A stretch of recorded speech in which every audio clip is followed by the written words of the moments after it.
So welcome everyone, welcome to the Comedy, Politics and Populism panel and performance. Thank you so much for coming along. It's great to see so many of you here. I appreciate you coming along to support the event today.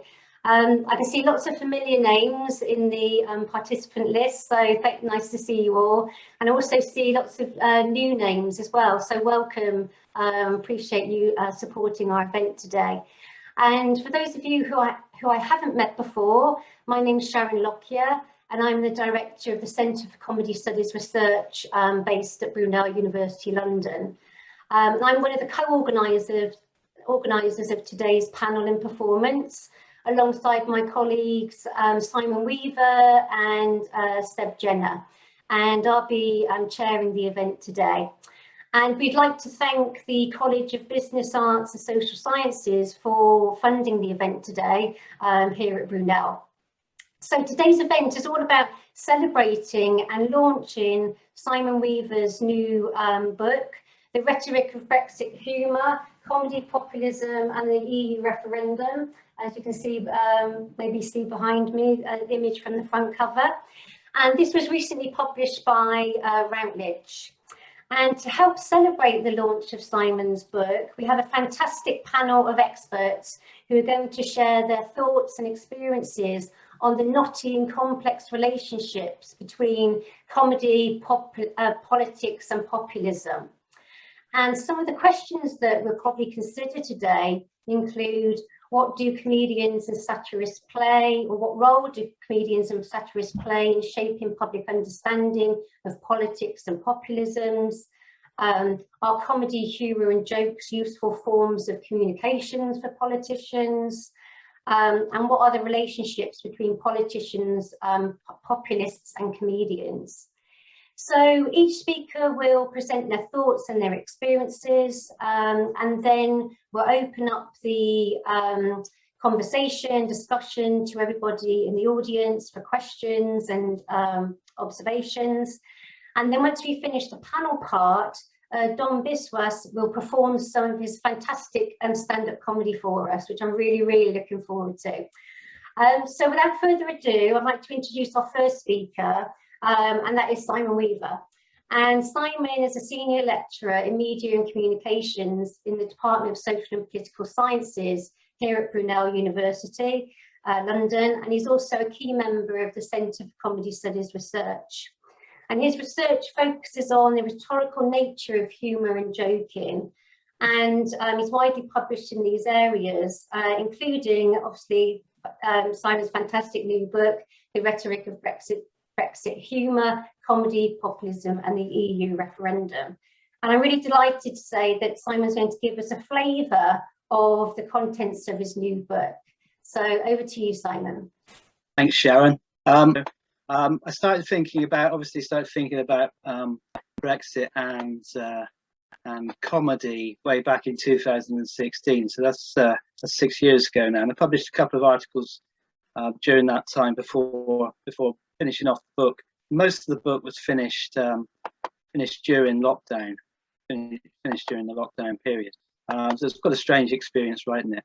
What do I do in the book? Well, I talk about the relationships between comedy and populism.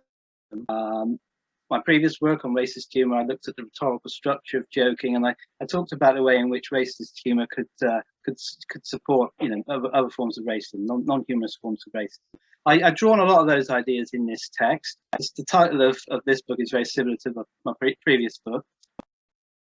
Okay, so the basic argument is in the text that actually populism and comedy have got a lot in common. Okay, they've got a lot in common. Populism is a structure. It's not an ideology. It's a structure that's going to be filled by ideological content, and it's basically a self-other construction. Most populisms, all populisms, one of the key characteristics is that they construct a people. They can construct a people that has a sense of crisis, and that crisis is generated, is blamed, is connected with various others. In the case of Brexit, we've got the migrant worker, we've got the elite or the expert, and we've got the what I call in the book the alien elite, which are the elite from Europe. Those are the others. So it's a self-other splitting process built with dichotomy, built with incongruity. And that's how I connect it with comedy, because this is basically an incongruous dichotomous structure, which, as we know, is very similar to the structure of most jokes. Now, another connection between the two, comedy as a form is about a speaker. Populisms tend to encourage strong leaders, identification with the leader figure. That's true of both left and right populisms. In comedy, you have the comedian, you have the audience, and you often have the construction of the butt of the joke, target of the joke in comedy performance. Of course, that's not true of all types of jokes, but it's true of a lot of joking.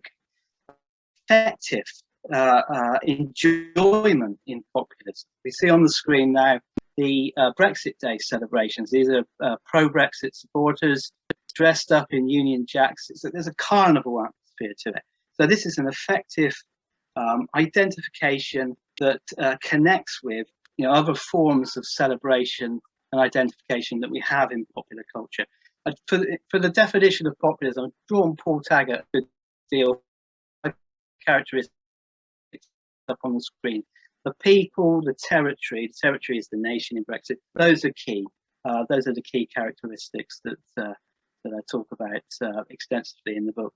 Okay, so there are connections in terms of structure between populism and comedy. And this means, for me, this is a sort of an exploring book, that there's the incongruous structure of populism, which is similar to a joke structure. So there's a joke in the social structure in the way that Mary Douglas described, jokes emerging from incongruous aspects of social structure. But there's also sort of a kind of proliferation of tropes. I talk about irony. There's an irony in Brexit, in pro-Brexit discourse. And for me, this is chapter 2 of the book, and it relates to globalization. There's both a contraction and sort of an opening out towards sort of free trade within the Brexit discourse, which is a sort of irony that's hidden in a lot of textual expressions of pro-Brexit kind of discourse. So there are ironies. There's allegory in terms of the moral story of the heartland. There's metonym. There are lots of different tropes that are constructed around Brexit discourse. But this isn't just about leave. And I tried to make the book balanced. I tried to make it a balanced account of Brexit. I did vote to remain, but I wanted it to be a critical account of the discourse, the discursive structure as a whole. So that's where I sort of talk about anti-populism. So we've got populism, and then very quickly we see anti-populism emerging in the EU referendum campaign and the years after that. Anti-populism is defined in the literature. Marxist social theorists tend to be quite critical of anti-populism. I think most of what I've written is a critique of populism that is also applicable to left populism. So I think it suffers from the same problems. So we've got anti-populism, and it emerges also with humour, with caricature. Caricature is a key trope for anti-populism. And you can see on the next slide, just jump forward, protests. We see these caricatured images of politicians, Theresa May and Nigel Farage and Boris Johnson on that image. So we've got a kind of foundation of incongruity that proliferates into other tropes, into irony, into caricature. Irony displayed by the European Union, the European Parliament on this slide, an April Fool's joke for 2018. Another trope, nostalgia, very key to pro-Brexit discourse. The idea that we can revert to the past. We can have our passports. We can take back control over the colour of our passports. We've got the European Union on this slide, the European Parliament, mocking that through joking and sort of cutting through the restorative nostalgia that's being presented in this example. So irony, I'm going to talk more about irony. I've got a slide coming up in a moment where I talk about irony in terms of globalization and the fact that pro-Brexit discourse is often presented as a retreat as a retreat from globalization, and but that doesn't sort of marry up with the free trade discourse that works alongside that. So there's this irony which I explore in chapter 2. I want to say a bit more about the expert, and on one of the slides I've got Michael Gove's famous quote, which I think I can remember. It was a Sky News interview with Faisal Islam, and Michael Gove talks about how the British public have had enough of experts from organisations with acronyms. So those are the exact words that he uses. And Faisal Islam's response to this is, what do you mean? Well, this is in the book. This is one example where I talk about the irony of pro-Brexit discourse. So Gove is being ironic. He couldn't possibly mean that people in this country have had enough of experts. He is, he's talking about economists. He's talking about economics specifically, but it's a general statement, and it's a general statement that's laced with irony, because it couldn't literally be conceived as true as a statement of Gove's position on expertise in relation to British society. It would be disastrous. So this is one example of where populism, its dichotomies, the people, the expert, the elite, provoke irony. They provoke people to talk with irony, to use comic tropes to communicate politically. Faisal Islam doesn't do a great job of kind of identifying populism in the interview, and I don't think that was done particularly well by anybody during the EU referendum campaign. But John Oliver does reply to this, and he says, "F these eggheads with their studies and degrees. I get my economic forecast from clever Otis to GD predicting horse." Now, John Oliver in this particular extract does also build in a number of facts. If you've seen John Oliver, he builds facts into his comedy. But again, the comedy's got a way of sort of cutting through the irony, the pro-Brexit irony, in a way that asking "what do you mean" fails to do. We can't explore irony by asking "what do you mean."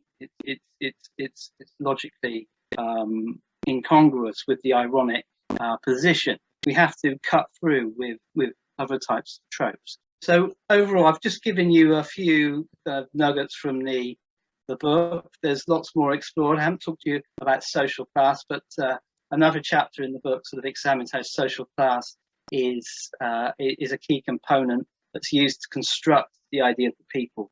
Brexit wasn't a working class revolution. 59% of people that voted to leave the EU were middle class and from the south. So it wasn't working class or a northern working class revolt.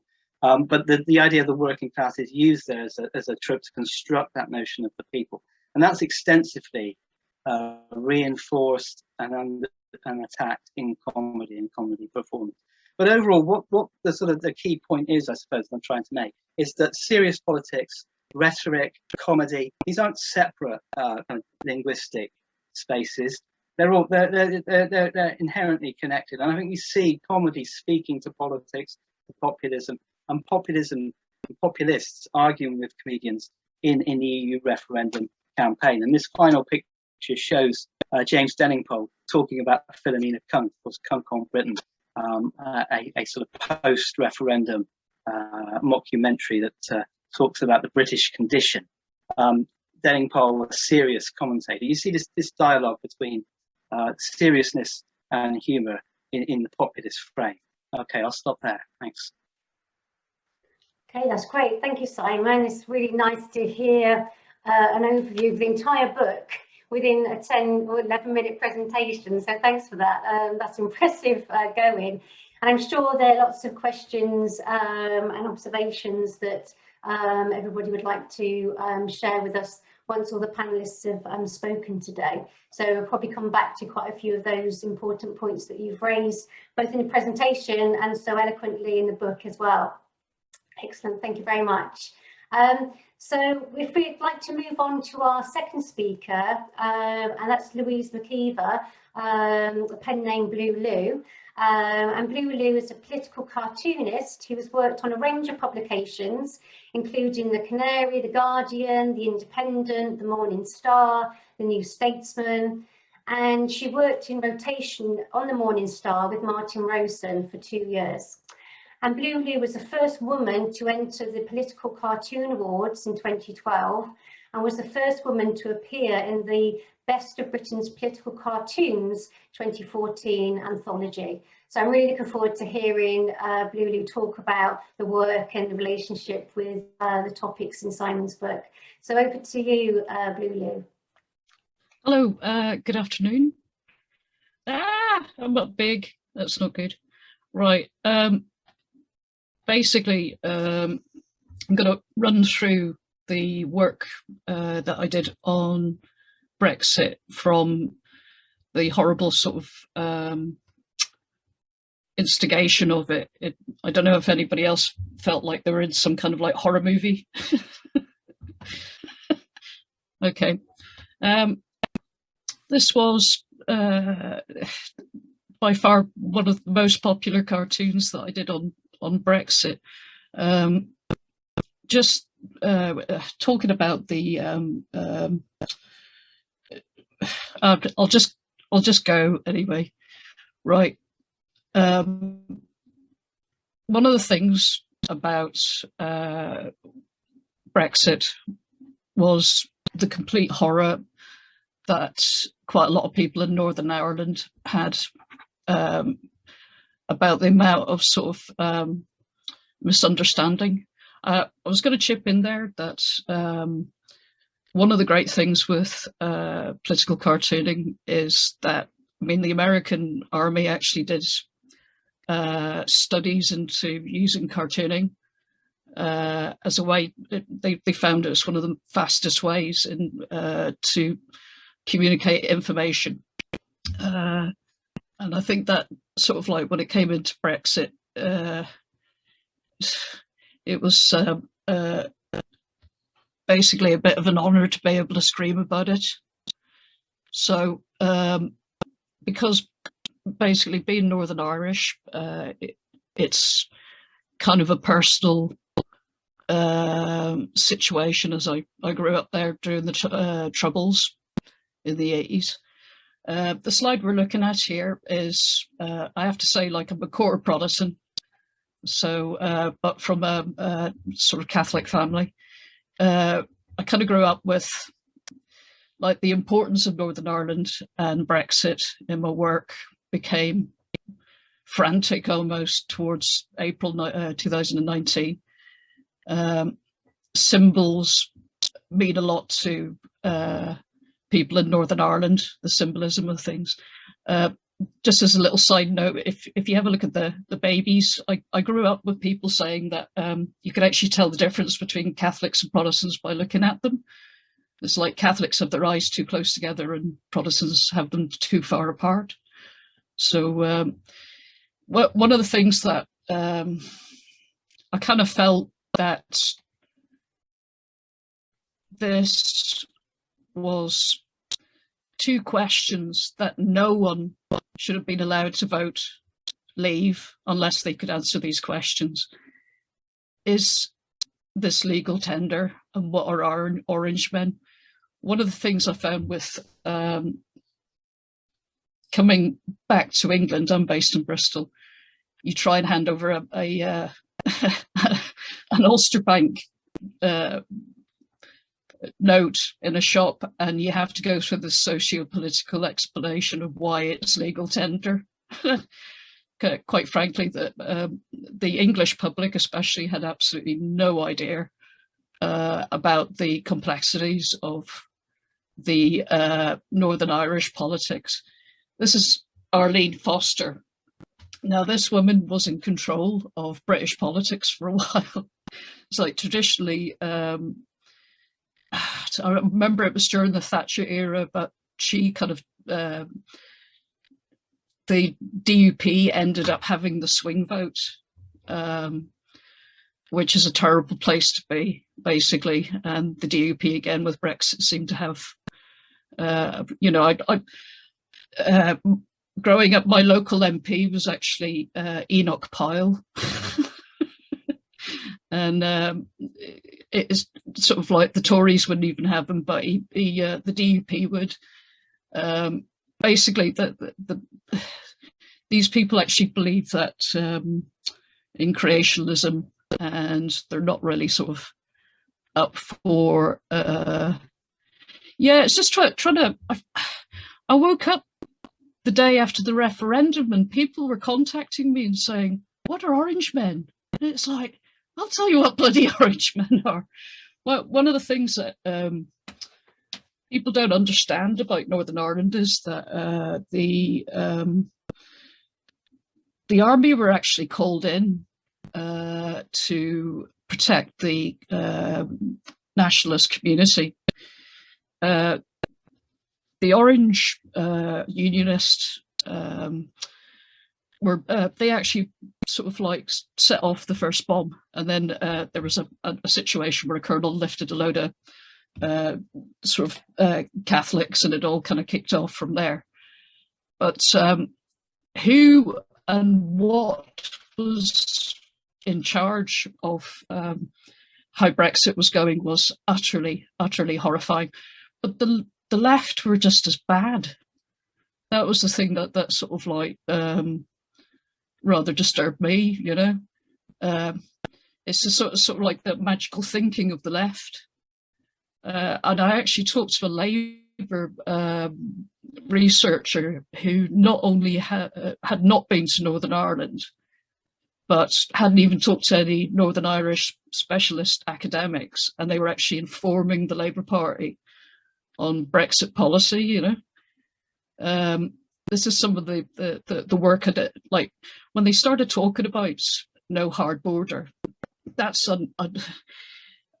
found that absolutely incredible, because I from childhood memory traveling up and down the border between, you know, North and South Ireland was a hard border. It was quite ridiculous to hear people sort of like talking about that. Right, this is the rise of UKIP. Let me see. We carefully blend the images together to make one individual. Here we see a UKIP candidate before the blending process. They just kind of like appeared. This during the flooding. Sort of Farage starts to make his appearance. So I'm afraid Nick Clegg always looked like a potato to me. Here we go. UKIP as a giant swivelly eyeball, and we've got I don't know what it is about sort of like the Liberal Democrats, but they do like a scandal. So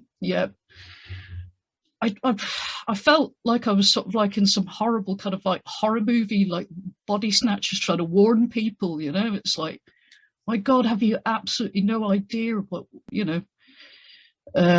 This is sort of like a reference to poor old Ed Miliband hanging out with Cameron during the it's not good. This is McGuinness was still alive at the time. So I think we remember this point where we're all trying to figure out what kind of Armageddon did we want. And then we get to the Theresa May section of things, a warm, welcoming face of Theresa May. But Brexit outcomes. I started to try and illustrate visually to people how to, you know, how they should see the possibilities, the outcomes of these situations. Sorry, it's a bit rude, this one. Click to add text, oh dear. Just sort of like one of the another apart from Brexit is the Rupert Murdoch sort of influence on British politics. I see a direct sort of financial, sort of. I think I'll just show the cartoons. I'm better at drawing than speaking. but yeah, I remember when Beast from the East hit. You know, I was trying to explain to people this is actually what we're looking at. We're looking at serious supply chain issues. You know, because people are running up and down screaming about milk not being about. I did this to comfort myself at the time when, and a few other people, when we all became quite worried about the sort of like the possible shortages of medication. I had this sort of like image of kind of like pirate chemists being able to sort of like, you know, somehow we'd manage to get sort of like people's heart meds and things through, you know. This was me where I was at by April 2019 with the whole thing, basically. I don't know, it just looked like absolute madness, but and that's kind of like where I'm at now. I feel like sort of like just shoving his face in it and saying, look at what you've done, mate. So I'm not going to sort of, I'm not an academic, I'm an artist. And this is how I write, I suppose. But I'm going to stop share. But yeah, that's just going through some of the, you know, the issues and ideas that were brought up for me over Brexit. So, any questions? Was that a bit quick, or? That's perfect timing. Thank you very much, Lulu. That's brilliant. It's great to, you know, to hear about your work and alongside actual the cartoons themselves. I'm sure there will be questions at the end. If you save questions to the end, right. Speaker, everybody's presented, that would be great. And I'm sure we'll come back to some of the specific elements of your cartoons as well. So thank you so much. That's brilliant. Thank you. Okay, thank you. Okay, if we can like to move on to our third speaker, and that's Sammy Basu, who's a professor of history, humanities and public health at Willamette University in Oregon in the USA. And Sammy has a long-standing interest in political humour, and that ranges widely across sort of philosophy and ethical approaches, but centres on the relationship of humour and laughter to democratic theory and practice.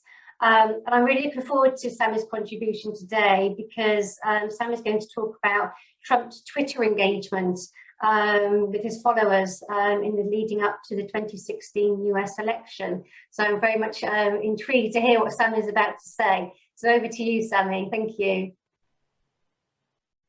Okay, I'm delighted to be virtually involved.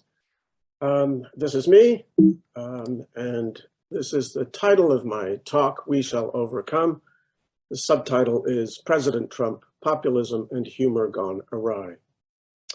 Donald J. Trump achieved 2 rounds of electoral successes that wildly defied the predictions of pollsters and political scientists alike. The first one was winning the 2015 Republican Party nomination over an initially crowded field of 17 candidates, and then winning the 2016 US presidential election over the hapless Hillary Clinton.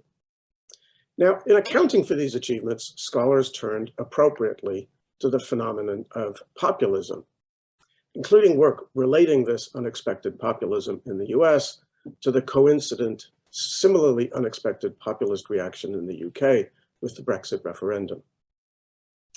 Now, a crucial feature of the populist explanation for the rise of Trump was his extensive use of Twitter, together with his manipulation of the habits and cues of modern news media to garner himself an enormous amount of free media attention of the "what did he just say on Twitter" variety. Trump, it should be noted, was a very early adopter of Twitter, starting in 2009, and by 2012 had already cultivated a growing following and believed himself to be quite special and adept. He announced his 2015 presidential run on Twitter and tracked his successes for all to see, humanizing spelling mistakes and all. Even as president, he persisted and affirmed this populist means of direct access to the public. And again, scholars have delivered robust studies. My interest in Trump's populist success turns on the presence of humor and laughter on the critical side. And so "We shall overcome" was in fact a slogan mocking the putative movement, as well as the humor and laughter of Trump's own followers, this a typical rally. So prepared with some hunches and hypotheses, I approached all the president's tweets, some 32,000 of them, and did a type of content analysis looking for humor-related idiom, humor, fun, funny, comic, laugh, laughter, joke, and so on. Well, while there is much I might say about the frequency and absences of particular words, I will instead call attention to what I regard as 4 dynamics involving humor and Trump, and shuffle through each of them in turn. So first, humiliating laughter. Trump emphasized the extent to which both America and he himself, an exemplar of American entrepreneurial success, were the targets of malign mockery and laughed at as such. A Washington Times article in June of 2016 even called attention to the 100+ times he'd used this phrase. It appears in Trump's first foray into the national political stage on the 2nd of September in 1987, a full-page open letter in which he criticized Reagan's US foreign policies, entitled "The World is Laughing at America's Politicians," and ended with "Let's not let our great country be laughed at anymore." And he was still saying this as president in 2017. It figured recurringly in various idiom in his tweets.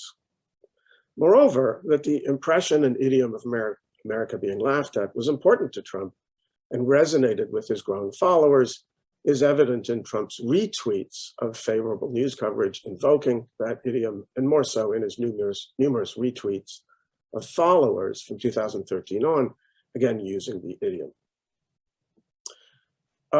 Trump, a real estate mogul and reality television star with no formal elected political experience, has also long been ridiculed as nouveau riche, as gauche, as well as politically simple-minded and opportunistic, all of which is effectively compressed into the mocking slogan, "We shall overcome," which figured first in mocking his brief run in 2012, and then again in 2015-16. Now, Trump himself in tweets stressed that the president, and here he meant Obama, should be above such mockery. To his supporters, Trump and his vision of an America made great again was sensible, if not sanctified, and certainly beyond such ridicule. The ridicule should be stopped in their view. Second, trivializing amusement. In ridiculing Trump as an aspiring populist leader and his longtime fans and new supporters, the status quo liberal urbane elite, critics actually enabled and perpetuated his popularity while failing to take him and the grievances of his supporters seriously enough. As an outsider candidate for the Republican nomination and then US presidency, Trump effectively manipulated the media into making a concerted serio-comic spectacle of himself, even as his base grew. The New York Daily News and its front page covers of the Republican nomination reflect this with repeated characterizations of Trump as a clown, to which Trump responded in a tweet, "The dying tabloid owned by dopey clown Mort Zuckerman puts me on the cover daily because I sell my honor, but it is dead." Now, the hybrid media, including satirical news, Stephen Colbert, Seth Meyers, and John Oliver in particular, readily and rightly subjected Trump to mocking, character disparagement for his racism, misogyny, egotism, and lack of credibility. They also made fun of his appearance in more superficial and arguably problematic ways. Oliver in particular, you might just recall as a guest host on The Daily Show, looked into the lens of the camera and said, do it, look at me, do it. I will personally write you, speaking to Trump, a campaign check now on behalf of this country which does not want you to be president, but which badly wants you to run, unquote. Bill Maher, Jimmy Fallon, Saturday Night Live, all engaged in a kind of dismissive disparagement of Trump, even as his eventual success grew. Very few journalists worried at the time about the dangers of laughing at Trump, as Kaplan and McBride did in 2015, and more notably, perhaps Michael Moore, who predicted that Trump would win. Trump himself, in a 2017 interview, observed that people had laughed at and thereby dismissed him prematurely. Third, retaliatory mockery. Trump the populist laments the violations of national honor and thereby solemnizes the grievances of supporters, but also retaliates personally by whatever means necessary, including transgressive rhetoric and ridicule. Twitter is an optimal platform for such efforts, and as it happens, contemporaneous populists elsewhere, such as Narendra Modi, Nigel Farage, and Geert Wilders, also turn to Twitter to express antagonistic views that might foster in-group identification and differentiation. Trump, though, outdid them in the sheer scope of his polarizing and targeted sarcasm, insults, and laboring. He also, of course, outdid his Republican competitors in insulting negativity about them and also the Democrats. Trump's base came to regard him as the embodied champion of national honor, and thereby of them, then for weathering personal mockery, even though he courted it, but more so for the vernacular vigor with which he responded in kind. He mocked the physical disability of a journalist, but also all journalists, women, minorities, immigrants, and on, othering with verve. The New York Times, at the start of 2016, produced a list of some 600 or so targets of his insulting tweets, and did so again in 2021 with a much now longer list. That Trump had a great sense of humor was something that his followers on Twitter had long affirmed, and Trump often approvingly retweeted this judgment when he wasn't pronouncing it himself. I do have a great sense of humor. Now, to close observers of the zeitgeist and populist wins, one on the left, Michael Moore, and one on the right, Ann Coulter, both predicted Trump's victory and both called attention to the popular appeal of his coarse and countercultural humor. Trump, the norm-breaking political outsider, along with those who laughed with rather than against him, reflect the arrival of the Bakhtinian clown and the dramatic intensification of the carnivalesque overturning of the democratic status quo. Finally, then, vindicting last laugh. Ridicule by the status quo motivates the honor-centric populists' identitarian supporters to lament the national humiliation, value their trivialized champion, and enjoy insults against their critics, but also to act to achieve the superiority satisfaction of the vindicating last laugh. Following the final televised presidential debate between Trump and Clinton, the status quo media analysts almost universally affirmed that though Trump had somehow prevailed thus far, he had finally sealed his fate as a failing candidate. Illustratively, in an October 20 blog on the Boston-based progressive website Cognoscenti, entitled "The Night They Laughed at Trump," Steve Almond, journalist, concluded, quote, "Clinton made herself look presidential. Trump made himself into a laughingstock. Whether or not he accepts the result, the election on November 8th will memorialize Donald J. Trump as least funny joke in American political history." Right up until the last second, then, sort of the centrist liberal media understood that Trump was going to lose. Post-election, unsurprisingly, Trump supporters reveled in the pleasures of revenge against the media and critics of now President-elect Trump.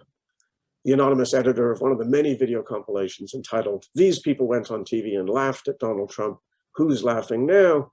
and posted on angrypatriotmovement.com, explained his sense of delight as follows, quote, "Before Donald Trump's election, many people did not even take his candidacy seriously. Now that he has successfully secured the presidency, it is quite enjoyable to be able to laugh at how wrong many of his detractors were. So in conclusion, injustice appears only once and early on in the entire Trump Twitter archive for the period I studied. And that tweet was, "Let's fight like hell and stop this great and disgusting injustice. The world is laughing at us," 2012. President and now former President Trump's sizable base of followers, elusive in conventional polling methods, continue to experience his mocked persistence as being on their behalf and as empowering to them and as honorable and yet also hilarious. What lessons to draw from this then? Political comedy should not be undertaken lightly or engaged in naively. The varied and sometimes distinct identitarian bases from which we cognitively and affectively process attempts at humor entail that we will not always laugh together. There will be much unlaughter. Satire experienced as mockery is likely to go awry with those who feel, as a matter of honor, that they must prove their giggling critics wrong. For the sake of democracy, sometimes it may be better not to joke. And I will end there. Thank you, Sammy. Excellent. I just come back. Yeah, fantastic insights into Trump's Twitter use and a really close analysis. And there may be questions about the study itself and how you did it and how you went about analysing the data. Really, really interesting observations. Thank you, Sammy. Particularly as it's so early where you are. I appreciate your time today as well. Thank you. Okay, so we'll save questions and observations for the end when every panelist has spoken. So if I'd like to introduce our next speaker is Don Biswas, and Don is a super slick gag merchant with a twist, covering left-wing politics as well as his own experiences of dyspraxia and Asperger's syndrome. And he's a fascinating and hilarious voice well worth listening to. As heard on Radio 4 and also seen on BBC Asian Network as well. So I'm really interested to hear Don's observations about politics and comedy and populism. So over to you, Don. Thank you. Thanks very much. Sorry about this. I'm in my workplace. I come from very much an outsider's perspective. Again, I'm not an academic myself, but I think to a certain extent, none of this really matters. I mean, with Trump, one of the reasons why he got elected himself was because the media gave him too much time. They gave him too much coverage, whether it's CNN, CNBC. But none of this matters because nothing's going to change. Comedy, I don't think, has that much power. I mean, my guy in America was Bernie Sanders, popular socialist Democrat, the type you get in Norway and stuff like that, in Scandinavia. But ultimately, I believe in the last election and the one before that, he is railroaded by the DNC. Whatever happens, whether you get Hillary Clinton or whether you get Donald Trump or whether you get Conservative in the current Labour Party, things will remain the same. You'll still have neoliberalism. The rich will get richer. In certain circumstances, almost the poor will get poorer. We'll go to illegal wars in the Middle East for God knows what reason to steal their natural resources. Nothing's ever going to change at all. And that's the main problem. Because you're not going to get real socialism like you get to a certain extent in the rest of Europe. And the problem that happened is the media were complicit in this, and so was the political comedy class. I've got an article here, how Jeremy Corbyn, who I was a massive fan of, unmasked comedy. Ultimately, the comedians get the information from the mainstream media, but the mainstream media is very restrictive. There's a quote here from Noam Chomsky, who's a linguist, that says, the smart way to keep people passive and obedient is to strictly limit the opinion that is allowed, but have lively debate within that opinion. And that's where comedians got their opinion from, the mainstream media, where you don't get that much choice at all. Ultimately, you get two political parties, as George Carlin said, you get 90 different flavours of soda and stuff like that. They didn't get much debate. So what I'm trying to say is that comedians ultimately get the information from the mainstream media, or most comedians in the mainstream, and the mainstream didn't offer many opinions at all. The best example of this, obviously, is I'm not making myself articulate. I'm not articulating myself enough. Is Jeremy Corbyn. What the media told us about Jeremy Corbyn was that he was just as bad as Boris Johnson. That's what the media said. There was everything was against Jeremy Corbyn in terms of opinion. There was no balance. It was all bias. And as a result, you had political comedians or even non-political comedians like like Russell Howard and John Richardson, who was saying that, oh yeah, I hate Boris Johnson, but Corbyn is just as bad. And the reason why they did this to media, because I genuinely believe they thought that Jeremy Corbyn was some kind of threat. So they threw the whole kitchen sink at him, saying he was incompetent over the referendum. When the result he got, which was only 1% of the same result SNP voters got, which was 62% Labour voters voted to remain, like myself. And it was about 63%, I think, in Scotland for SNP voters or Scottish voters. So it wasn't that much different, but the whole kitchen sink was thrown at him. Anti-Semitism was weaponized against Jeremy Corbyn as well. And don't get me wrong, anti-Semitism, there were pockets of it within the Labour Party. I'm an active member myself of the Labour Party, but it was totally represented. Because ultimately, what they didn't want is they didn't want a socialist leader who stood up for the rights of ordinary people. And that's what they didn't want. And they saw Jeremy Corbyn as a threat. So the media has manipulated the comedy landscape, or the mainstream media comedy landscape, to thinking that Corbyn was just as bad as Boris Johnson. And before politics, in the 80s, you had genuine left-wing comedians like Alexei Sayle. You had genuinely left comedians like Ben Elton. But the reason why the media didn't manipulate those guys, because I genuinely think that comedy in the 1980s wasn't a threat to establishment at all. Margaret Thatcher had so much power during that period. We haven't seen a genuine threat to the establishment since Jeremy Corbyn got elected. And as I said again, they threw the kitchen sink at him to make sure he didn't get elected. And Brexit was an interesting thing as well with the populism, because Brexit wasn't a left or right wing thing either. So the reason why right wing populism rose to the fore with people like Nigel Farage and people like Donald Trump, because they gave these guys too much media time, and secondly, they didn't give them a genuine alternative. And that's why neoliberalism still exists. We're privatizing everything under the sun. We're going to illegal wars in the Middle East because there's no genuine alternative. And they didn't like what was offered by the likes of Hillary Clinton and David Cameron. So there was no genuine alternative. Thank you. Thank you, Dawn. Thank you.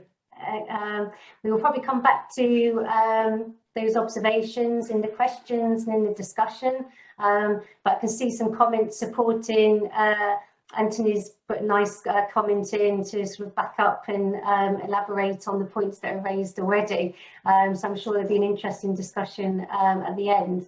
And obviously we'll look forward to hearing your stand-up comedy as well after the panel. So thank you very much, Don. Thank you very much. Thank you. And if I can invite or introduce our final speaker on the panel this afternoon, and that's Alison Wilde. And Alison currently teaches a module here at Brunel University London on politics, satire and comedy. And Alison also works as an associate lecturer for the Open University in social sciences. And Alison has an independent scholar fellowship with the Independent Social Research Foundation that is due to start in January in 2022 at Durham University. And Alison has written on the topics of screen media, disability, gender and audiences as well. So I really look forward to hearing your observations on comedy in politics and populism and satire and humour, which links to your module, Alison. So over to you, and thank you. Thank you so much for that. I'll just get my notes up. It's just notes. Okay. First of all, I want to say that I wanted to read Simon's book before the event, but didn't get the chance. Whilst Brexit comedy and populism is not an area I've researched in, other than some of my teaching content at Brunel. I'm learning a lot from work such as this, but I don't feel equipped to go further in some of the directions that have been discussed here, the academic directions. Instead, I want to stick to the element of Simon's previous work in this area, which coincides with my own research themes. So I'll focus a little bit on his chapter, Brexit Irony on the Last Leg, and last week tonight with John Oliver, which is in Julia A. Webber's The Joke Is On Us.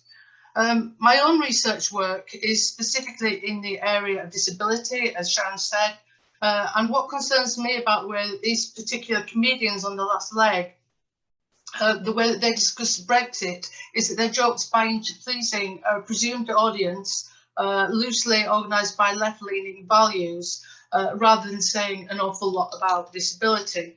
Not that you just have to talk about that, but anyway. As Simon says, these responses to Brexit politics and individual politicians, the responses that they gave to Brexit politics, which I'll talk about in a minute, are distinctly neoliberal responses to a situational irony of Brexit and its call for more or less neoliberalism. In my book on disability and film comedy, I've argued that the presenters of The Last Leg, featuring two disabled men, Alex Brooker and Adam Hills, have been seen in the light of freeing us from the yoke of political correctness, whilst it's simultaneously seen as encouraging debate, perhaps offering a form of deliberative democracy. An example of this can be seen, for example, in their use of Twitter and the "Is it okay" Twitter hashtag. A hashtag which has been running for nearly 10 years to my knowledge to date. The latest tweet I've seen was before I finished these notes at about 3 o'clock today, asking if it's okay for politicians to have a second job when they're supposed to be doing their first one. The hashtag seems to unite the panel and the audience who can be seen to take part in a form of dialogue on dilemmas of political correctness and free speech. I like the side. I have to admit, I once sent a tweet to them to see what would happen, perhaps the nastiest I've ever written, to ask if it was okay to have a panel of 3 men with no disabled women as part of the show's remit, was supposed to be about promoting disabled people. The appeal to interaction and reasonableness on the show also adds to the propensity to see The Last Leg as a didactic form of infotainment aimed at raising public awareness of discrimination and prejudice towards disabled people and others, particularly as we have the presence of these 2 men on primetime television. Simon's chapter, which uses their jokes about Brexit as part of his discussion, makes many valuable points I hadn't considered, but these strengthen my opinions on the show's capacity to represent disabled people's issues and lives. As Simon points out, they use bodily norms to satirise Farage and Brexit, and I think this adds weight to my arguments of the types of disabled-led comedy which are actually allowed into the mainstream. I would say that the contradictions in the statements they make, or the lack of coherent critique, which Simon points out in their humour about Brexit, is consistent with their status as disabled male white comedians on television. Their forms of humour indicate perhaps the parameters set by the gatekeepers, where self-deprecating banter is emphasised, whilst they firmly refuse the position of failed others, which has been the primary kind of narrative we've had disability before this show.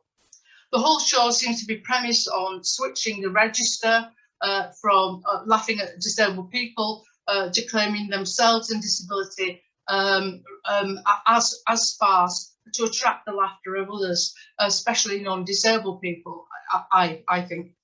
Significantly, of course, this is continually regulated by the writing team, which is less likely to be comprised of disabled people. Going back to the theme of Brexit comedy and their discussion, if we can speak of any form of humour which has radical intent, which has an impact in the real world, as it were, of activism and cultural change, we might expect disabled comedians with a radical anti-disablist agenda to unpick the eugenicist, populist agendas of the right and to challenge the centrality of the other, which is encoded within idealised concepts of the we worlds that they create. but rather, as Simon shows, the comedians on the last leg make scattered remarks focused on embodied differences and therefore enact a mere reversal of comedy and political discourses from the former ones, which are aimed at harming disabled, often aimed at harming disabled people, and while they simultaneously perpetuate core ideological values of embodied and shame-filled difference. So, for example, Farage was described by Hills as a frog-faced arsewipe, followed by a range of appeals to core left-leaning liberal Remainer values, insults to Farage's views on climate change, reminders of his fascist principles, and so on. Some quite crude remarks about paedophiles as well. In my own book, I've argued that Last Leg is an exemplar of neoliberalist positioning, which places the tolerant subject position at its core. As Rebecca Mallet and Robert McClure have theorised, the tolerant subject is one who has to be visible and spectacularly tolerant in the everyday arbitration of identities, which are clearly seen as other to the norms most of us believe ourselves to embody. Mallet demonstrated that David Brent, which I'm hoping everybody knows about, from The Office, played by Ricky Gervais in the original, is a key example of such figures. In comedy, then, the failure to maintain this tolerant subject position provides much of the humour that we experience. Particularly so in a system of what McClure has termed unacknowledged compulsory able-bodiedness. Where inequalities are rife, the ensuing crisis of subjectivity of the tolerant subject, such as David Brent, is perhaps funny because we see the struggle to understand diversity and the claims of less entitled others, and perhaps laugh at our own failures in this regard. I've argued that some contemporary comedians, such as Gervais, have built the success of these appeals to the privatised uncertainties and ambivalence we all face in neoliberal politics. I'm also suggesting that the comedians on the last leg tend to work from this positioning. The remarks about Farage and Hill's angry rant, analysed by Simon, appear to be regular eruptions of certainty within a general ethos of the "is it okay" ethic of the show, one of the forms of righteous anger which punctuate the negotiations of tolerance which otherwise characterise the last leg, reminding the audience perhaps of the importance of our common values, neoliberal ones. As such, Hill's rant serves to both underline the adherence to neoliberal positions of tolerance, which in turn perpetuates binaries such as abnormality and normality. To finish, Gary Nunn has argued that political correctness has paid off, paving the way for the acceptance of showing disabled people in humorous contexts without it sounding patronising, but I disagree at the amount of progress we've made. I have to admit that I stopped watching the show some time ago, like many other disabled viewers I know. I would end up ranting at the TV, especially when the show presented sentimental inspiration porn narratives. We've talked about heroes and tragedy. I was shouting at the TV for all the wrong reasons. It may well have got better, but I occasionally tune in if there's a guest I like, such as Miriam Margolis, and the formula seems to be the same. Following Simon's earlier arguments surrounding the show, a critique of populism has much to offer comedians who are an anti-disabled agenda, as Simon says in his chapter on Brexit. Brexit as Simon says in his chapter, Brexit is a call for a return to the zeitgeist of the post-war consensus, but envisages a society decluttered from the image and presence of the other. The other looms very large in the last leg, and now we have supposedly been accepted, that is disabled people, I count myself in that community, we should be more firmly focused on deconstructing such imagery. Sorry, I keep tripping over words. That's it. Thank you for listening. Excellent. Thank you very much, Alison. It's nice connection between Simon's chapter and your observations as well. So there's a real nice link there. So thank you very much. Brilliant. Okay. So we've had all of our speakers present to us for us, some fascinating observations and real rich observations. I'd like to open the floor to the audience. if there are any questions or observations or discussions for any of the panelists or all of the panelists. Okay, I could start off with a question maybe. I can't see any hands raised, but do let me know if I'm missing any. I was interested, obviously I'm really interested in Simon's book, and I was particularly interested in a number of things really, but I was really interested, Simon, in what you were saying at the end of chapter 7, where you start talking about COVID-19 and Brexit comedy, and how the two sort of become sort of co-features, if you like, of political satire, because they're both seen as what you describe as twin threats to the UK. And you sort of, the subtitle of that section is this the end of Brexit comedy, or end of Brexit comedy, question mark. And I just wondered whether you could say a bit more about whether, you know, are we at the end of Brexit comedy, or are we seeing a mutation and development of the form as a result of COVID as another threat, or whether you see it's doing something different? So I was really interested in those observations. Yeah, there's an interesting sort of shift, you know, partway through writing the book as COVID emerged, and all the Brexit humour seemed to disappear almost overnight. And at the time, I was doing the project, you know, which contributes to some of the data in the book, where I was collecting satirical cartoons from some of the national newspapers. And then the Brexit disappeared from the satirical cartoons. COVID emerged. But now I think, you know, then sort of Brexit came back. It came back with Brexit Day. And at the moment, I'm looking at the cartoons and I'm thinking, I don't know if that's a Brexit cartoon anymore. You know, it's about supply chain issues. Oh, it's got to be a Brexit cartoon now. That's caused by Brexit. But is it? You know, is this a global issue? We've got votes in LA and that sort of thing. So you know, just doing that simplistic kind of content analysis. Sorry, not simplistic, but doing that sort of kind of straightforward content analysis of the satirical cartoons has suddenly become pretty tricky. You know, is it a Brexit cartoon? Is it not? It's sort of embedded in the landscape. But I think, you know, you raise the issue of threat, which I talk about in the book, and that's a key component. You know, that they become the big issues. That's why they're the focus of the satire. But they're also, I think, they're both embedded in a sort of emergence of populism. And I as I was writing the book in the early stages, I'm thinking, you know, where will this end? You know, how is this going to finish? And I think, you know, Brexit humour just sort of fizzled out for a while. It just fizzled out. It just stopped as it left the news agenda and was replaced by COVID.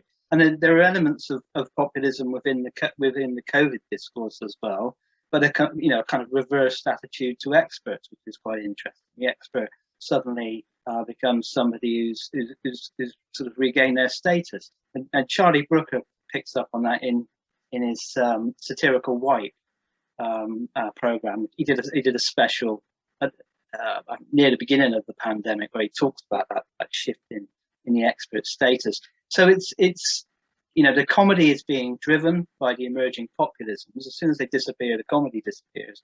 But while it's there, it's got this. I think it's got this sort of structural component. It's a key sort of discursive component of the way in which those populisms are articulated. So, did that answer the question? Yeah, absolutely. Yeah, very much so. I don't know if anybody else have any thoughts. I'm sort of, obviously you can't see, but I'm looking at Blue Lou, whether your work around your political cartoons have spoken about sort of COVID-19 and the connection of Brexit as both threats, or whether you've seen them as separate or treated them separately in your work. Well, one of the things that you're dealing with is the information in the UK when it comes to what is a Brexit effect and what is a global kind of pandemic induced supply chain issue.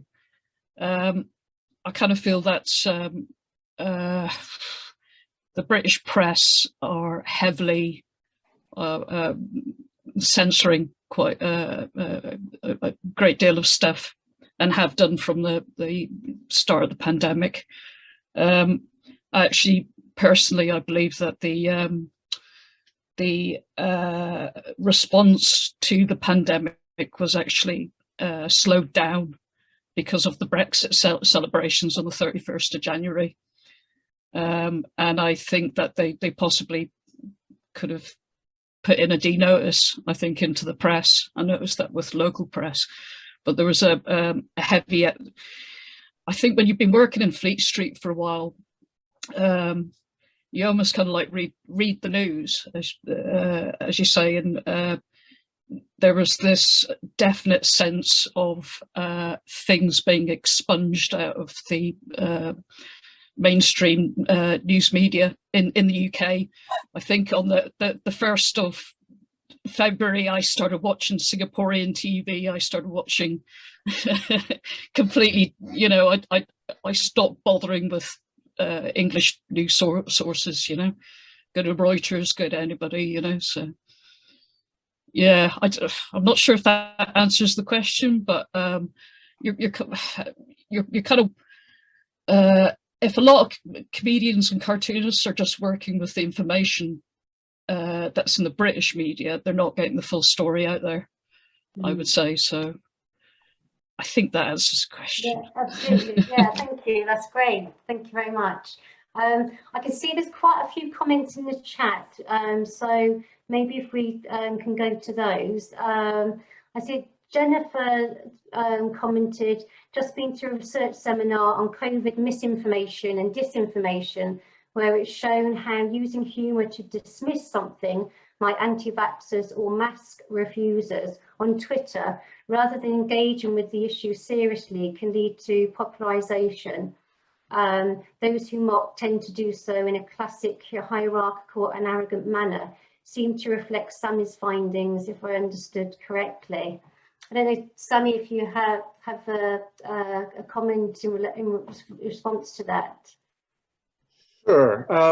Yes, I think there are parallels. I apologize for already taking too long, but I think what I would have wanted to do is also engage in a bit of conceptualization of what is populism and how does humor work. And for those of you who are familiar with scholarship on humor, it usually involves a series of competing sort of explanations of humor. And my inclination is to focus on pleasure and what sort of pleasure is being derived. And the temptation to engage in superiority humor or transgressive humor that results in a feeling of superiority just isn't a good rhetorical strategy in a democracy. It's a type of hypocrisy if in fact you're intending to advance democracy. So I can imagine humorous engagement with anti-vaxxers that would play, for example, on their incongruities, that they actually do subscribe to some forms of protective behavior at the behest of science and political authorities, but for some reason they're tripped up by this one. And that makes a lot more sense to me than a kind of dismissal of them for being sort of idiots or illiterate or anything of that sort. Okay, thank you, Sammy. I've just noticed there's another comment that says, I just wondered what Sammy was talking about when referring to the in-group formation. Could this be elaborated on? Whether you could maybe expand on that for us, Sammy, that would be great.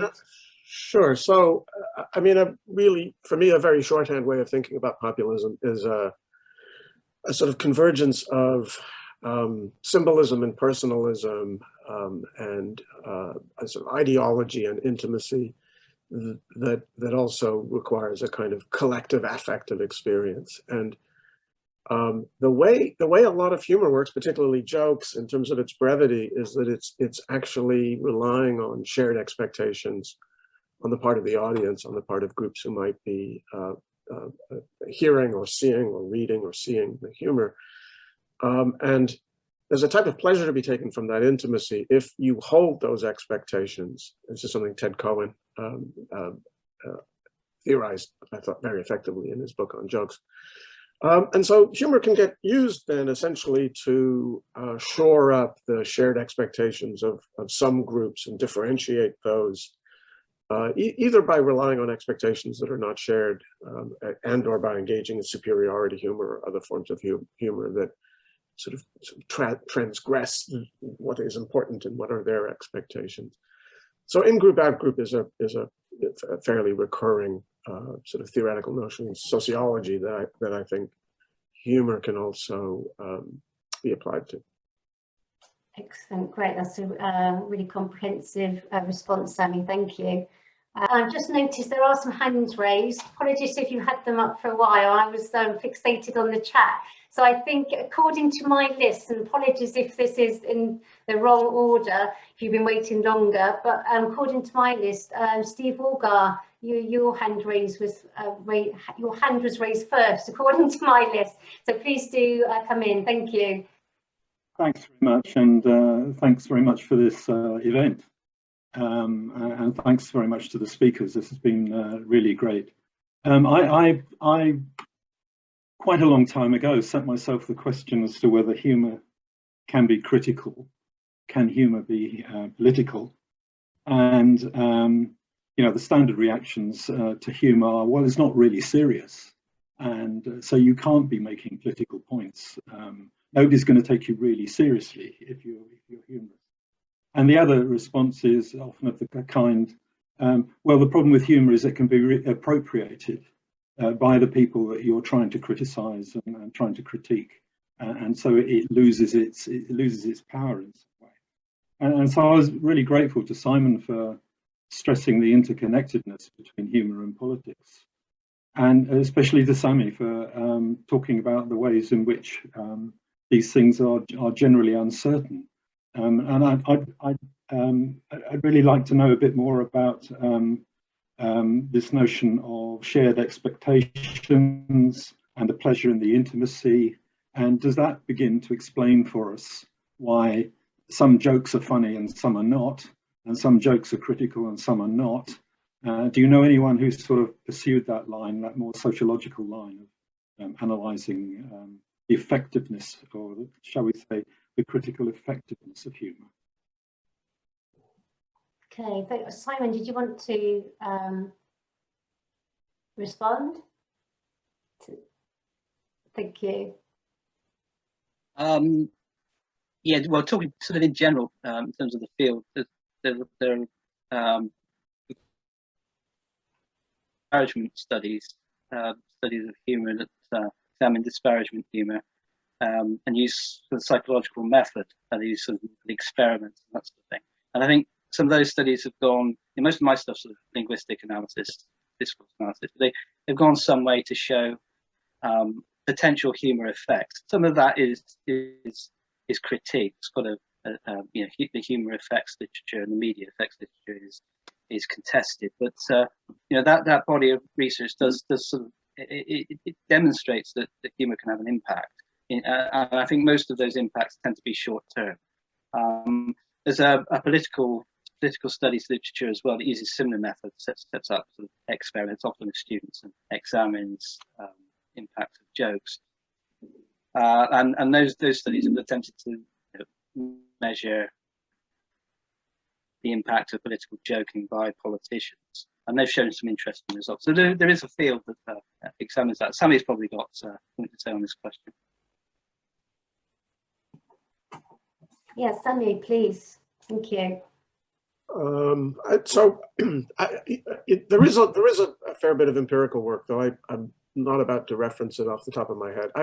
I would refer you back to Ted Cohen's book on jokes, because again, the point he makes is that when we think, following Shakespeare, that brevity is the soul of wit, part of the compactness of humor is that it is actually presuming that the audience shares the backstory and a lot of contextual information and has the right sort of attitude towards it. And so when humor fails, it's because one either doesn't have that information, or one has a very different posture or position towards that, and doesn't find it funny, but finds it just obnoxious or demeaning and so on. So I mean, philosophically, that's probably the point I would stress. And I would connect humor then, particularly in its sort of brief form in terms of insults and put downs and so on. And this notion of the intimacy of humor. The intimacy comes from the fact that the audience and the purveyor of the humor are clearly sharing those expectations of the feeling of intimacy with the communicator. But there's a parallel between that sort of humor and the notion of dog whistles, which I don't know if it shows up in sort of British media treatments of politicians, but in the US, it's often said, mostly on the right, of politicians on the right, that they're dog whistling, they're engaging in dog whistles. And the idea there is that they're saying something that might seem innocuous, but it's actually referencing and evoking and triggering a whole worldview for those who understand that that is not an innocent term or a superficial word. Great, thank you, Sammy. So I hope that was helpful, Steve, for future reference and follow-up. Thank you very much for your question. So if we can move on to Jim, you have your hand raised, I can see, if you'd like to. Yeah, hi, can you hear me okay, Sharon? I can, yeah, absolutely fine. Yeah, thanks ever so much for a great panel discussion and presentation. Simon then says that he provides a balanced critique, so I'm looking forward to seeing that. And Sammy has mentioned that some things may be beyond the joke and that comedy might even be dangerous. And Don mentioned about the dangers and errors of making assumptions about different sides. So bearing in mind that a lot of what we've seen and a lot of what we still see is divisive and still takes sides, could I ask for the panel, perhaps starting with Don, bearing in mind his practical experience, whether we have any optimism that comedy might, rather than, it certainly can't rewind the clock and change things, as Sammy mentioned. Is there any potential that comedy can heal and provide some unity? What do you think, Don? Personally, from my point of view, I want my comedy to heal. So let me just give me a sec. I want my comedy to heal. My comedy is ultimately, from my personal experience, is bringing left wing and right wing together so we can fight the top 1%. It's very idealistic. Yeah, so I think it can heal together, but we have to stop this divisiveness. So the problem is that I've got some unpopular political opinions myself. Personally, I was against the lockdown to a certain extent and stuff like that. I'm double jabbed myself, but I'm against vaccine passports. And what we need to, if you want humour to bring people together, we've got to be less judgmental about people who have different views from us. Because I think it's great that we've got diversity, but we should also have a diversity of opinion. And when I say diversity of opinion, we must absolutely exclude anyone who's got absolutely horrible opinions. Anyone who's disablest, homophobic, racist, that's understandable. We should get rid of them. But we need to understand from other people's viewpoints. And sometimes we have to write, or we have to engage with people we vehemently disagree with. And we have to, if we want to bring humour to bring together, we can't just stay in our left-wing bubble. We have to go to the masses. The best example of this was one thing we probably all have in common here is that we're probably not fans of the Sun newspaper. It's a tabloid newspaper. Now, I was speaking to a comedian friend of mine who writes for Frankie Boyle, yeah? Frankie Boyle is ultimately a left-wing comedian who supports the Green Party, but he used to run in the Sun newspaper so he can get his viewpoint across to the masses. And that's ultimately I want to do as a left-wing socialist comedian, but who's got some kind of libertarian tendencies for civil liberties. And what Frankie Boyle was allowed to do in the Sun newspaper, he was allowed to talk about the Palestinian conflict, something he was banned from doing in the BBC News, which is ultimately, you could argue, slightly more left-wing than the Sun newspaper. So we have to have a less sneering at people if we want to bring people together, and we have to engage with people sometimes we vehemently disagree with, but at the same time calling them out for being racist, homophobic. Thanks, Don. I don't want to dominate the conversation, but I'd be interested in Lou's opinion on this. Lou, your cartoons were excellent and really enjoyed seeing those. However, they were very much from your own personal standpoint, understandably. How do you feel about using your art and creativity to embrace the other side? I have to say that very often there's such a fine line between propaganda and satire. I think sometimes there's this kind of confusion. The way to distinguish the two is satire punches up. Satire never punches down on, sort of like minorities, on differences, etc.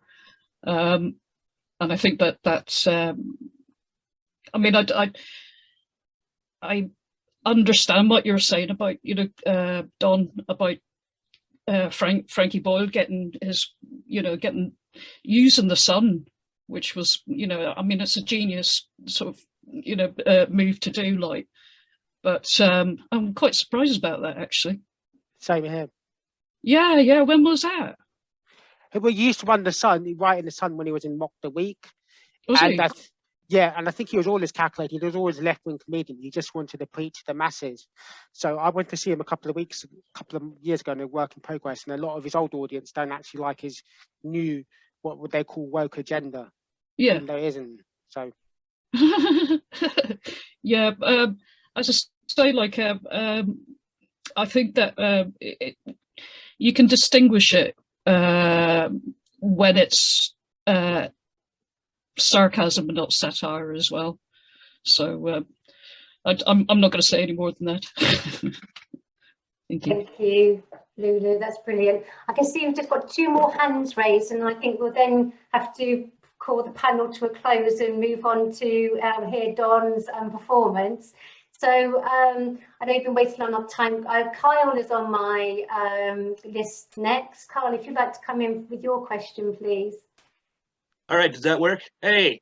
Yeah. Hey, Don. Don, I'm coming to you from Britain's favorite sequel, New England, and I would love to invite you over here because I think a lot of the ways with the leftist socialism, right there with you. But I do think I disagree with you on a number of things. Firstly, every day Stephen Colbert wakes up and looks at Reddit. The amount of time American comedy writers spend on Reddit is disturbing. That's why I stay away from it. Because it is, it's a cluster F, right? And then, I did have an academic background, but I realized very quickly it was spend 3 years, $150,000 and come out with a law degree and a proclivity to end up like Better Call Saul. So I ditched all that, right? And there is this very rich, I'm from like the Boston area, the Harvard tradition, which I hate referencing, but National Lampoon, adding the academia to humor, because I would spend, so much prep time building an argument about maritime security and Somali pirates and how that, manifests itself in space policy, and no one would freaking pay attention in the classroom. But if I can nail a 5-minute bit at the comedy club, people pay attention and they get it then. And I think that I want to hear your take on this because we're doing it right now. With the Zoom moment, it's like the Gutenberg printing press all over again. We can share ideas across continents. And realistically, the only way I would have met you is if I showed up in Edinburgh and you were around. And we have, we did the same set together, but because of Zoom, I can do this with you today and get your take on how the Zoom movement moment has kind of impacted your comedy perspective. And I loved the lockdown personally. So that's one of those things we disagree on because I don't have to leave my couch to go write comedy. So thank you, Don. I look forward to your set. I think technology has a powerful thing on in terms of political comedy, because to a certain extent, television, like people like Colbert and Bill Maher, is sort of a dying art form itself. And what the technology has allowed is people to do their own shows on the internet. You've got this guy called Awaken with JP, who's got hundreds of thousands of followers. Now, I don't agree with most of what he says. He says socialism is bad, which is absolute rubbish. But you've also got other people as well questioning lockdown, people like the Joe Rogan podcast, whatever you think of him, whether you think he's not the cleverest person ever. The technology and Zoom has allowed people to get people like me, who's an unknown political comedian, their view across. So that's been one of the great things about technology. So, I mean, it gives a sort of a level playing field. So, Great, thanks, Don. And we're just going to have one more question. And I know Erica has been waiting for a while, so apologies, Erica, but please do. You can have the final question. So over to you. Thank you.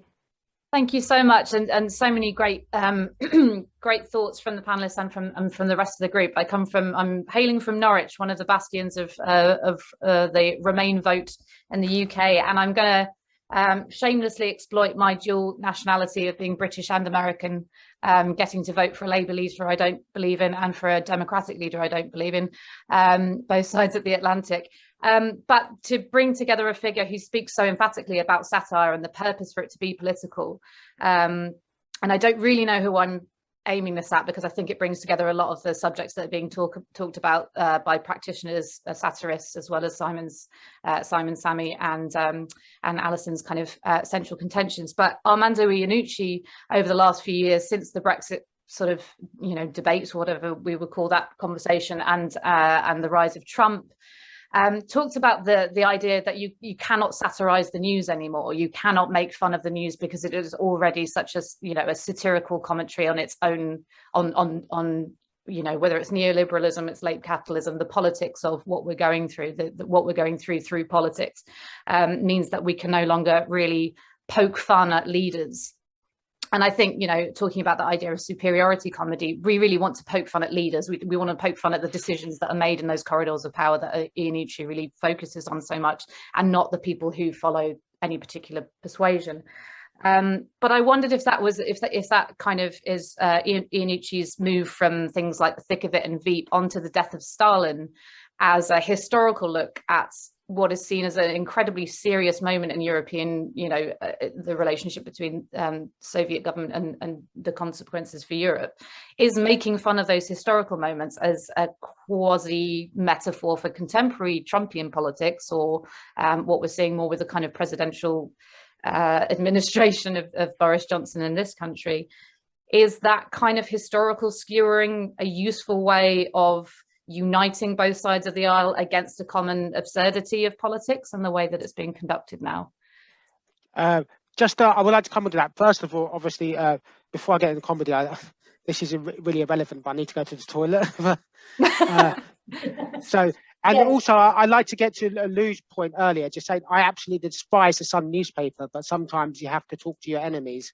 But when you talking about the establishment, I still think you can satirize it, and it's not beyond satirize. The problem is you need that outsider perspective, and you don't get that anymore. And you definitely had that in America with the likes of Bill Hicks and George Carlin. And the problem with the Remainers and the Brexiters and Andy Malucci, and obviously with Hillary Clinton and Donald Trump, they all have one thing in common. They're all part of some kind of establishment. None of them are outsiders. So none of them can take a hard look at themselves. As I said earlier, Amanda said in this article here, Amanda Iannucci, Charlie Brooker, Russell Howard, none of them had anything positive to say about Jeremy Corbyn or look at it from that socialist perspective. So I don't think they were doing their job properly. So they're the reason why the status quo has remained the same. Thank you, Don. Thanks, Don. And Sammy or Simon or Lou or Alison, if you wanted to come in on that.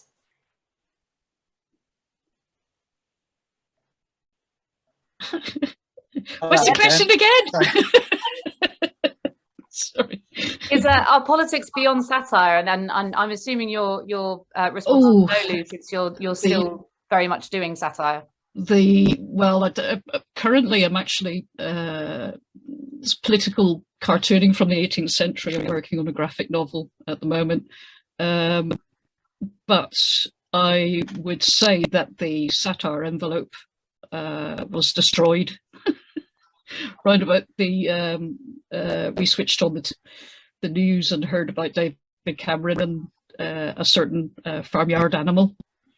I think that was the point where the satire sort of, we'd gone past it. It got harder and harder, basically, to satirize. I think one of the things about Brexit, which was extremely harsh on quite a lot of satirists, was trying to get, sort of like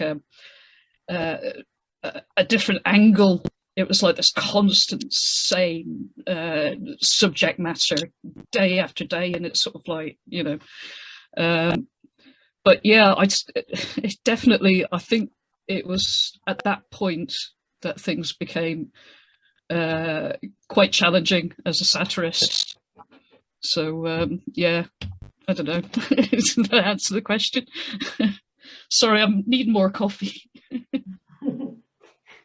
Can I just make one quick observation, Sharon, before we got time? Don's not back from the loo yet. I think, you know, in terms of whether satire can be produced, but it still seems to be a lot of satire being produced. But I think what you lose, and for me in the populist moment, is that serious figure to critique. I mean, you know, does effective satire rely on a serious politician who actually doesn't want to be critiqued in a satirical manner because it will sort of you know, impact on their position? But I think in the populist moment, you get this version of tropes, humor, serious politics in the populist discourse, and it doesn't matter. You know, just it all gets sucked up by the in the narrative. So that would be my take. Yeah. Sorry, I was just going to say, like, Boris seems to apparently he shifts his time. He shuffles his hair before he actually goes on camera, and he sort of like gets into that clownish persona. He kind of like almost satirizes his own image as he comes on, you know. Oops. Okay, I'm just really conscious of time because I know the time's gone really quickly, and I can see there's lots of comments in the chat and questions in the chat. So apologies if we didn't get opportunity to answer your question. But you know, obviously there's been such a rich discussion and so many questions, we couldn't necessarily get through all of those. But I'd just like to thank all of the panelists for a fantastic panel, really great contributions and insights.